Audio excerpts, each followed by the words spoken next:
नमस्कार मित्रांनो, स्पर्धा परीक्षा या यूट्यूब चॅनलमध्ये तुमचे स्वागत आहे। इयत्ता 4थी आणि 5वी स्कॉलरशिपसाठी आज आपण मराठीच्या 25 प्रश्नांचा सराव घेऊन आलो आहोत। हे प्रश्न तुमच्यासाठी खूप महत्त्वाचे आहेत। या अगोदर सुद्धा आपण भरपूर अशा प्रश्नपत्रिकांचे 25 प्रश्नांचा सराव घेतलेला आहे आणि त्यानुसार आपल्या यूट्यूब चॅनलवरती व्हिडिओ अपलोड केलेला आहे, तर तो नक्की जाऊन बघा। तर चला करूया सुरुवात। आता पहिल्या प्रश्नाला सुरुवात, कारण की परीक्षा खूप जवळ आलेली आहे आणि आपल्याला जास्तीत जास्त सराव करणे खूप गरजेचे आहे। तर पहिल्या प्रश्नामध्ये बघा, आई उतारा आहे आणि उतार्यामध्ये आपल्याला 2 प्रश्न दिलेले आहेत आणि ते आपल्याला सोडवायचे आहेत। बघा, आता हे प्रश्न तुमच्यासाठी खूप महत्त्वाचे असणार आहेत। आई प्रेम करते हे बऱ्याच जणांना माहीत असेल, परंतु आई आपणास शिक्षण देऊन आपले शील बनवित असते हे फारच थोड्यांना कळत असते। जगात जी जी मोठी माणसे होऊन गेली त्यांच्या मोठेपणाला त्यांच्या मातांचा बऱ्याच अंशी कारणीभूत होत्या। छत्रपती शिवाजी महाराज यांना राष्ट्रभक्ताचे बाळकडू त्यांच्या आईनेच पाजले होते।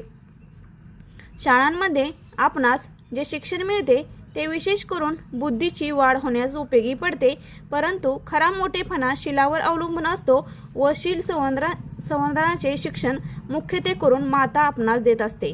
आता बघा मित्रांनो, उतारा दिलेला आहे आणि उतारावरती आपल्याला प्रश्नांचे उत्तर शोधायचे आहेत।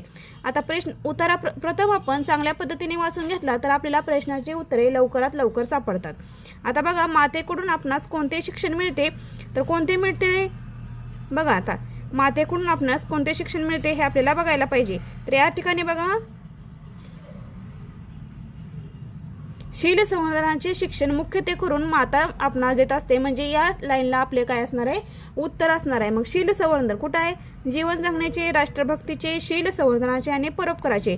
तर मातेकडून आपणास कोणते शिक्षण मिळत आहे, तर शील संवर्धनाचे शिक्षण मिळत आहे। आपण जास्त वेळ न घालवता पटपट आपण प्रश्नपत्रिका पूर्ण करायचे आहेत। भरपूर प्रश्नपत्रिका आहेत आणि आपल्याला वेळ कमी राहिलेला आहे, त्यामुळे आपल्याला जास्तीत जास्त प्रश्नाचा सराव करणे गरजेचे आहे। आपणास जे शिक्षण मिळते त्याचा कोणता उपयोग होतो, आपणास जे शिक्षण मिळते त्याचा कोणता उपयोग होतो। आता बघा, इथे आहे शाळांमध्ये आपणास जे शिक्षण मिळते ते विशेष करून बुद्धीची वाढ होण्यास मदत होते। म्हणजे बघा, जे शिक्षण मिळते त्यामुळे काय होते, आपल्याला बुद्धीची वाढ होण्यास मदत होते, बरोबर की नाही। मग आता पर्यायामध्ये आपल्याला बघायचं आहे, बुद्धीची वाढ होते, शील संवर्धन होते, चांगली नोकरी मिळते आणि चांगले गुण मिळतात। तर काय आहे उत्तर आपलं, बुद्धीची वाढ होते। आपणास जे शिक्षण मिळते त्याचा कशासाठी उपयोग होतो, तर बुद्धीची वाढ होते यासाठी उपयोग होतो। त्यानंतर बघा, पर्यायामध्ये आपल्याला बघा कविता दिलेल्या आहेत आणि एवलीशी साधीशी मी पंथी मातीची, मी असते ताणलेली सकलांच्या प्रीतीची, घालुनिया तेल जरा पेटवुनी हाती धरा, जा ठेवुनी प्रभुचरणी मी ज्योती भक्तीची, अंधारा उजळीन मी दिनांना रिजवीन मी, उधळीन मी तेज नवे लय धरुनी गीताची। बघा, आता कविता दिली आहे, ज्याप्रमाणे आपल्याला उतारा दिला होता, उतार्यावरती आपल्याला 2 प्रश्न शोधायचे होते, त्याचप्रमाणे या ठिकाणी काय केलेलं आहे, कविता दिलेली आहे आणि कवितेवरती आपल्याला 2 प्रश्न दिलेले आहेत। परीक्षेमध्ये तुम्हाला उतार्यावरती 4 प्रश्न येऊ शकतात किंवा 2 येऊ शकतात, 3 येऊ शकतात, परंतु तुम्हाला परीक्षेमध्ये उतार्यावर आणि कवितेवरले प्रश्न सोपे असतात। त्यासाठी तुम्हाला व्याकरणाचा सुद्धा अभ्यास करणे गरजेचे आहे। व्याकरणावरती सुद्धा तुम्हाला जास्तीत जास्त प्रश्नाचा सराव होणार आहे आणि शब्दसंपत्तीवर तुम्ही जर जास्त भर दिले तर तुम्हाला मराठीमध्ये एकही तुमचा मार्क जाणार नाही। बघा, आता पंथीला कशाची तहान लागलेली असते, आता पंथीला कशाची तहान लागलेली असते हे आपल्याला बघायचं आहे। तर एवलीशी साधीची मी पंथी मातीची, मी असते तहानलेली सकलांच्या प्रीतीची। आता पहिल्याच कड्यामध्ये आपले उत्तर दडलेलं आहे बघा मित्रांनो, तहानलेली सकलांच्या प्रीतींची। मग सकलांच्या म्हणजे सर्वांच्या। तर बघा, आता पंथीला कशाची तहान लागलेली असते, तेलाची, भक्तीची, सर्वांच्या प्रीतीची आणि पाण्याची। तर काय उत्तर असणार आहे आपलं, सर्वांच्या प्रीतीची। म्हणजे पंथीला कशाची तहान लागलेली आहे, तर सर्वांच्या प्रीतीची। बघा, आता त्यानंतर पंथी तिला कोठे ठेवण्यास सांगत आहे, कोठे ठेवण्यास सांगत आहे रे, कोठे ठेवण्यास सांगत आहे। आता बघा, दुसऱ्या कडव्यामध्ये बघा, घालुनी तेल जरा पेटवुनी हाती धरा, जा ठेवुनी प्रभुचरणी मी ज्योती भक्तीची, मी ज्योती भक्तीची। म्हणजे कुठं, जा ठेवुनी प्रभुचरणी, प्रभुचरणी म्हणजे प्रभूंच्या पायाजवळ, म्हणजे देवांच्या पायाजवळ। आता काय आहेत पर्याय बघा, तुळशी वृंदावनात, स्वयंपाकघरात, माज घरात आणि देवाच्या पायाशी। ह्या शब्दांचं तुम्हाला आता समजलं पाहिजे। प्रभू म्हणजे आपण कोणाला म्हणतो, देव म्हणतो। चरणी म्हणजे काय, चरण म्हणजे पाय, म्हणजे प्रभूच्या चरणी म्हणजे काय, देवाच्या पायाशी। म्हणजे आपलं उत्तर काय असणार आहे, देवाच्या पायाशी 4 नंबरचा पर्याय आपलं उत्तर बरोबर असणार आहे. या शब्दांचे अर्थ तुम्हाला समजता आले पाहिजे, शोधता आले पाहिजे, तर तुम्हाला परीक्षेमध्ये काही अवघड जाणार नाही. त्यानंतर बघा पुढचा आहे सोबतच्या चित्रास जुळणारी म्हण ओळखून तिचा अर्थ पर्यायामधून शोधायचा आहे. आता बघा, त्रासदायक कामे करायला कोणीही पुढे येत नाही. घंटेच्या आवाजाने उंदीर पळून जातो. घंटा जड असते. मांजराला घंटा आवडते. आता काय म्हण शोधता येईल ते मला तुम्ही कमेंट बॉक्समध्ये नक्की सांगायचं आहे. बघा, याचा अर्थ आपल्याला काही समजलेला नाही, फक्त मांजर दिसत आहे. तरी पण तुम्ही शोधून मला इथे घंटा दिलेली आहे.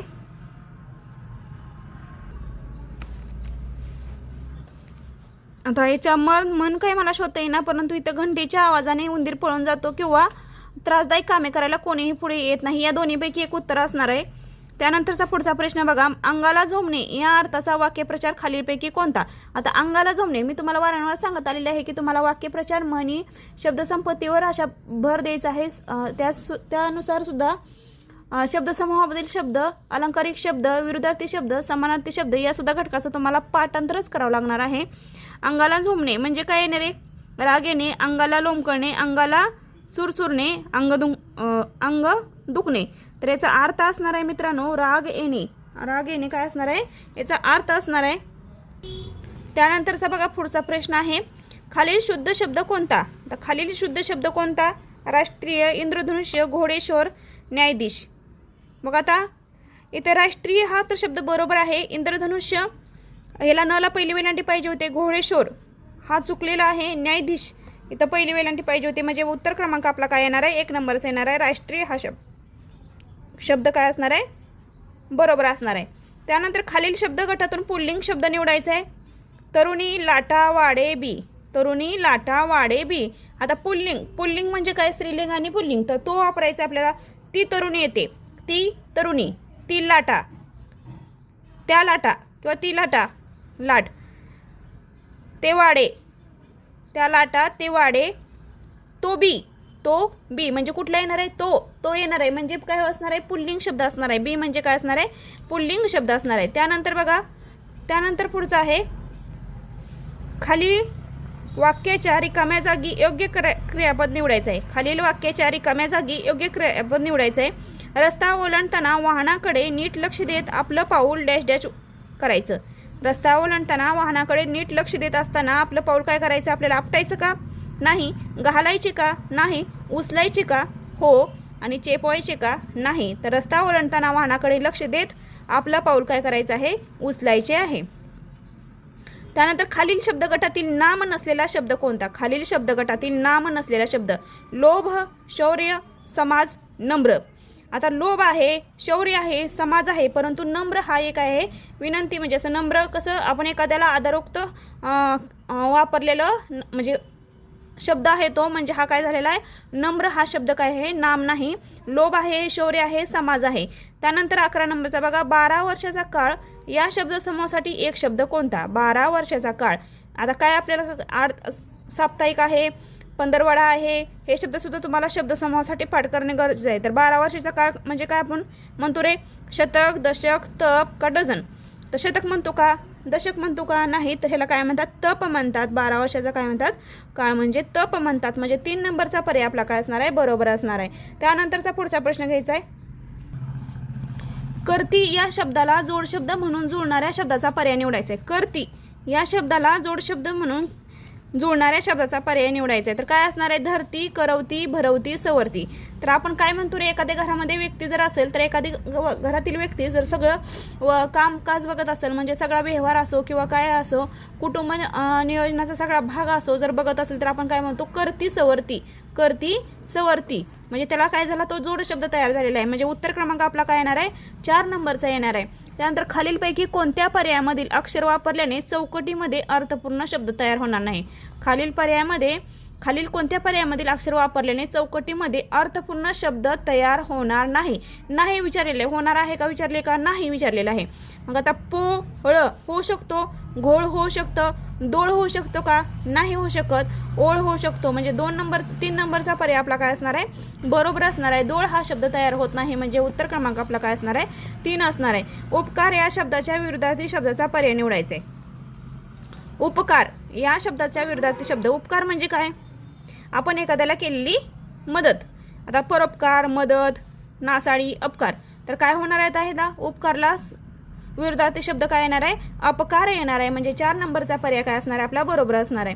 त्यानंतर बघा खालील संवाद वाचायचे, त्या खालील प्रश्नाची उत्तरे शोधायची. अहो पाटील यावं आज सकाळीच कसं काय येणं केलं? आता बघा पाटलाला कोणीतरी बोलत आहे, एक व्यक्ती बोलत आहे, म्हणजे पाटील आणि तो व्यक्ती, म्हणजे किती झाले? 2. संवाद वाचतानाच लक्षात ठेवायचे की व्यक्ती किती येते संवादामध्ये. मग सहज आलो होतो, म्हटलं आपल्या शाळेला नवे मास्तर आले आहेत, भेटून जावं म्हणून आलो. आता बघा म्हणजे कोण व्यक्ती आहे? तो मास्तर आहे. मास्तर आणि पाटील किती झाले? 2 झाले. पण मास्तर साहेब तुम्ही कशाला सारवत बसला ती खोली? आमच्या घरी भीमाबाई आहे, तिला देतो मी पाहिजे लावून. आता बघा मास्तर साहेब खोली सारवतात, म्हणजे मास्तर आणि पाटील हे 2 व्यक्ती झालेत. नको पाटील त्याची काही गरज नाही, अहो पैसे जास्त द्यावे लागणार नाहीत, पैशाची मोठीशी बाब नाही पाटील, आपले काम आपण करण्यात मोठा आनंद असतो, पण तुमच्यासारख्या विद्वान माणसांनी असली हलकी कामे करण्याची, म्हणजेच माणसाच्या उपयोगी पडणारे कोणतेही काम हलके नसते पाटील. आता बघा यामध्ये काय सांगितले? पाटील आणि मास्तरामध्ये संवाद आहे. मग कुठे संवाद घडला आहे? त्यांनी खोली सारवतात बसलीत, म्हणजे शाळेत बसलेत, म्हणजे शाळा हे काय झालं? ठिकाण झालं. आता यावरूनच आपल्याला समजलं. मग त्या खाली प्रश्नाची उत्तरे कशा प्रकारे येते ते बघूया. वरील संवाद कोठे घडला असावा? तेव्हा कुठे घडला असावा? शाळेत, पाटलांच्या घरी, गुरुजींच्या घरी, ग्रामपंचायतमध्ये. कुठे घडलाय? पाटील कुठे गेलेत? शाळेत गेलेत, म्हणजे उत्तर क्रमांक काय येणार आहे आपला? 1 येणार आहे, शाळेत. त्यानंतर बघा वरील संवादानुसार गुरुजी कोणते काम करीत आहेत? पाणी भरणे, सारवणे, कपडे धुणे, भांडी धुणे. आता बघा आपण मगाशी विचार केला होता गुरुजी काय काम करतात? तर सारवत आहेत, म्हणजे काय होते? सारवणे. 2 नंबरचा पर्याय आपला काय असणार आहे? बरोबर असणार आहे. ह्या गोष्टी तुम्ही संवाद वाचतानाच लक्षात द्यायचं की संवादामध्ये किती व्यक्ती आले आहेत, संवाद कोठे घडलाय. या व्यतिरिक्त प्रश्न संवादामध्ये येत नाही. संवादामध्ये महत्त्वाचा प्रश्न येतो की संवादामधील व्यक्ती किती, संवाद कोठे घडलेला आहे, या आणि एखादं कोण कोणास म्हणाल्यामध्ये वाक्य येऊ शकतं. त्यामुळे लक्षात ठेवायचंय संवाद असताना पूर्णपणे लक्ष आपलं त्या संवादामध्ये असलं पाहिजे. गुरुजी सारवण्यासाठी भीमाबाईला सांगण्यास का तयार नव्हते? आता बघा गुरुजींना ते आवडत नाही, भीमाबाई योग्य काम करत नाही, गुरुजींकडे पैशाची अडचण आहे, गुरुजी स्वतःचे काम स्वतः करू इच्छितात. आता आपण शेवटी बघितलं की माणसाच्या उपयोग पडणारे कोणते काम हलके नसते असं गुरुजी म्हणाले होते, म्हणजे स्वतःचे काम स्वतः करण्यात त्यांना आनंद भेटत होता का? पण स्वतःचे काम स्वतः करावे ही नेहमीच मन वापरली जाते, किंवा प्रत्येक व्यक्तीबद्दल आपण सुद्धा स्वतःची कामे स्वतः करायला हवेत. आता बघा यामध्ये काय येणार आहे? 4 नंबरचा पर्याय आपला बरोबर येणार आहे, कारण की काय गुरुजींना ते आवडत नाही म्हणून. म्हणजे भीमाबाईला बोलवणे हे गुरुजीला आवडत नाही हे सांगितले आहे का आपल्याला? संवादामध्ये नाही सांगितलं. भीमाबाई योग्य काम करत नाही हे पण आपल्याला संवादामध्ये सांगितलेलं नाही. गुरुजींकडे पैशाची अडचण आहे हे पण सांगितलेलं नाही. पण आपल्याला अर्थ काय काढला जातो की गुरुजी स्वतःचे काम स्वतः करू इच्छितात, हे गुरुजींनी स्वतः मत व्यक्त केलेलं आहे. त्यामुळे 4 नंबरचा पर्याय काय असणार आहे आपला? बरोबर असणार आहे. त्यानंतर बघा मार या शब्दाला अलंकारिक शब्द कोणता? मार. आता बऱ्याच वेळा प्रश्न काय परीक्षेमध्ये आलेत माहिती आहे का? मार या शब्दाचं, मार या शब्दाला म्हणजे अलंकारिक शब्द विचारला होता आणि त्यानंतर आपल्याला त्याचा अर्थ विचारला जातो. आता इथे उलट केले बघा, इथं मार हा शब्द विचारला आणि आपल्याला अलंकारिक शब्द विचारायला सांगितले. तर बघा आता शत्रू, आई, 14वी रत्न, बाबा. मार कोण देतं? एखादा मुलगा काय म्हणतो? मार कोण देतो? शत्रू देतो, किंवा आई मार देते असं म्हणू शकतो. म्हणून बघा आईचा सुद्धा पर्याय दिलेला आहे. 14वी रत्न आणि बाबा. आपल्याला आपण काय विचार करतो की हा सगळ्यात घरात कोणी मला मार दिला म्हणून. एखाद्या लहान मुलाला, लहान मुलगा असतो किंवा 1ली 2रीचा मुलगा असो किंवा नर्सरीतला ज्युनियर मधील जर मुलगा असेल तर त्यांना आपण विचारलं की तुम्हाला मार कोण देतं किंवा मार या शब्दाचा अर्थ काय, तर ते काय म्हणणार की मला आईने मार दिला, म्हणजे आईचंच वाक्य वापरणार, किंवा बाबांनी मार दिला. हे एक त्यांना ह्या कल्पना त्यांना स्पष्ट झालेल्या नसतात. त्यामुळे त्यांनी काय करतात की जे त्यांच्या समोर जे उदाहरणं असतात ते सांगतात. परंतु तुम्हाला ज्यावेळेस पहिलीपासून तुम्ही स्पर्धा परीक्षेचं ज्ञान घेता त्यावेळेस तुम्हाला या अलंकारिक शब्दाचं ज्ञान असणे खूप गरजेचं आहे, कारण की प्रत्येक शब्दाला काही ना काही अर्थ आहे किंवा काही ना काही त्याची म्हणजे संरचना आहे. तशा प्रकारचं आहे बघा. मार या शब्दाला काय आहे? 14वे रत्न म्हणतात. 14वे रत्न म्हणतात. आता या 14वे रत्नाला सुद्धा वाक्यप्रचारामध्ये उपयोग करा असं सुद्धा येऊ शकतं. त्यामुळे तुम्हाला लक्षात ठेवायचे मार या शब्दाला अलंकारिक शब्द कोणता आहे तर 14वे रत्न आहे. त्यानंतर बघा जाहिरात आहे आपल्याकडं. आता जाहिरात सुद्धा तुम्हाला कशा प्रकारे सोडवायचं सांगितलं होतं. जाहिरातीमध्ये काय येतं, जाहिरातीचे नाव येतं, दिनांक येतो, ती कशाबद्दल आहे ते सुद्धा विचारलं जातं. त्यामध्ये उपक्रम येतो. आता बघा काय आहे, दुपारी शाळेत शब्द दहीहंडी उपक्रम, दुपारी शाळेत शब्द दहीहंडी उपक्रम. आता ही काय आहे, दहीहंडी उपक्रम आहे. आता हा लक्षात ठेवायचा. आता दूधहंडी 26 दुपारी शाळेत विद्यार्थ्यांनी गोपाळकाला निमित्त शब्द दहीहंडी हा नाविन्यपूर्ण उपक्रम साजरा केला. यामध्ये हंडीत ठेवलेल्या शब्दचिठ्ठ्या फोडून सर्वांना वाटण्यात आल्या. त्या शब्दापासून वाक्य, कविता, गोष्टी मुलांनी तयार केल्या. अशा पद्धतीने शासनाच्या निर्णयानुसार व उपक्रमशील दहीहंडी साजरी करून एक आदर्श निर्माण केला. यावेळी शाळेचे मुख्याध्यापक संपतराव खताळ, उपशिक्षक प्रसाद हसबनीस, शाळा व्यवस्थापन समितीचे अध्यक्ष नितीन पाटील उपस्थित होते. आता ही उपक्रम कशाबद्दल आहे, दहीहंडी उपक्रम आहे. आणि काय त्यामध्ये विचारले, शब्द दहीहंडी उपक्रम.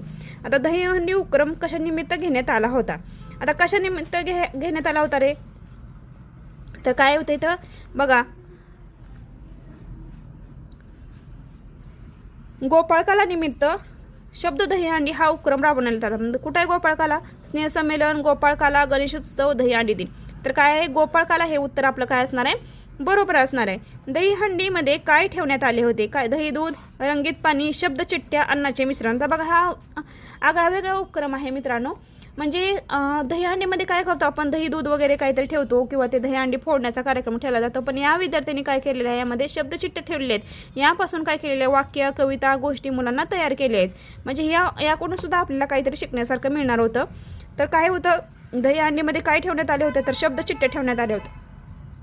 3 नंबरचा पर्याय आपला काय असणार आहे, बरोबर असणार आहे. त्यानंतर बघा, पक्षाचा राजा कोणास म्हणतात. आता पक्षाचा राजा कोणास म्हणतात, प्राण्यांचा राजा कोणास म्हणतात, हे सुद्धा तुम्हाला परीक्षेमध्ये प्रश्न विचारले जातात तुमच्या. आता बघा, मोर, बदक, घार, गरुड. तर काय म्हणतात रे, पक्षाचा राजा कोणाला म्हणतात, तर गरुडाला पक्षाचा राजा असे म्हटलं जातं. त्यामुळे 4 नंबरचा पर्याय बरोबर असणार आहे. त्यानंतर बघा, पेय या शब्दाचे 2 वेगवेगळे अर्थ असणारी जोडी शोधा. पेय म्हणजे आपण पेय म्हणजे काहीतरी चहा पितो किंवा दूध पितो, पाणी पितो. यामध्ये या शब्दाचे 2 वेगवेगळे अर्थ असणारी जोडी शोधायची. पाणी, दूध, पाणी, मध, दूध, मध, मध, लोणी. आता बघा, काय पितो आपण, पाणी आणि दूध पिऊ शकतो का, हो पिऊ शकतो. त्यामुळे हा पर्याय काय असणार आपला, बरोबर असणार आहे. तरी पण आपण पर्याय शोधूया. पाणी आणि मध, मध पितो का आपण, नाही पित. दूध, मध, मध, लोणी, दूध, मध, मध, लोणी. तर यामधलं आपण कोणतंही पित नाही, फक्त पाणी आणि दूध पितो.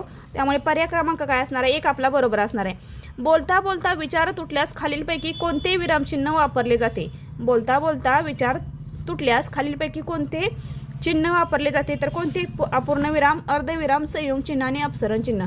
तर जर आपले विचार तुटले तर आपण कोणतं चिन्ह वापरले जातं मित्रांनो, बोलता बोलता जर आपले विचार तुटले तर अपसरण चिन्ह हे चिन्ह वापरले जातं. लक्षात ठेवायचं आहे, चिन्हावरती सुद्धा प्रश्न नक्की येतो. त्यानंतर खालीलपैकी चुकीचे वाक्य कोणते, सैनिक म्हणजे कायदा व सुव्यवस्था राखतात, कुंभार मातीची माठ बनवतात, सुतार लाकडी वस्तू बनवतात आणि गवंडी घर बांधतात. मग आता सैनिक काय करतात, कायदा व सुव्यवस्था राखतात. कायदा राखतात का सैनिक, नाही राखतात. कुंभार काय करतो, मातीची माठ बनवतो, बरोबर आहे. सुतार लाकडी वस्तू बनवतो, हे पण बरोबर आहे. गवंडी घर बांधतात, हे पण बरोबर आहे. तर चुकीचा पर्याय कोणता आहे आपला, सैनिक कायदा व सुव्यवस्था राखतात. सैनिक काय करतात, रक्षण करतात. कायदा आणि सुव्यवस्था राखण्याचं त्यांचं काम नसते. त्यानंतर बघा, 25वा शेवटचा प्रश्न आहे, खालील शब्द वर्णानुक्रमे लावल्यास पहिल्या क्रमांकावर येणारा शब्द कोणता.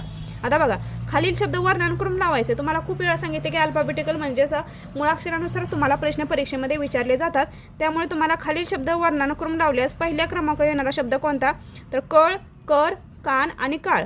आता बघा, कळ, कर, कान आणि काळ. तर कोणता शब्द राहतोय, खालील शब्द वर्णानुक्रमे लावल्यास कोणता शब्द तयार होतोय रे आपला, खालील शब्द वर्णानुक्रमे लावल्यास कळ, कर, कान. आता क तर इथे दोन्ही ठिकाणी आहे. आता का आणि का, कच्या अगोदर का येणार का, नाही येणार. म्हणजे काय येणार, कच येणार. मग आता ळ अगोदर का र अगोदर, ळ अगोदर का र अगोदर, हे आपल्याला शोधता आलं पाहिजे. तर काय होतं, र अगोदर असतं, म्हणजे पहिल्या क्रमांकावर कोणता येणार आहे शब्द, कर, त्यानंतर कळ येणार, म्हणजे काय होणार आपलं उत्तर क्रमांक आपला काय येणार आहे, 2 येणार आहे, कर. तर मित्रांनो, अशा प्रकारे आपण काय केलेलं आहे, एका मराठीचे 25 प्रश्नांचा सराव घेतलेला आहे आणि हे 25 प्रश्न तुमच्यासाठी खूप उपयुक्त असणार आहेत.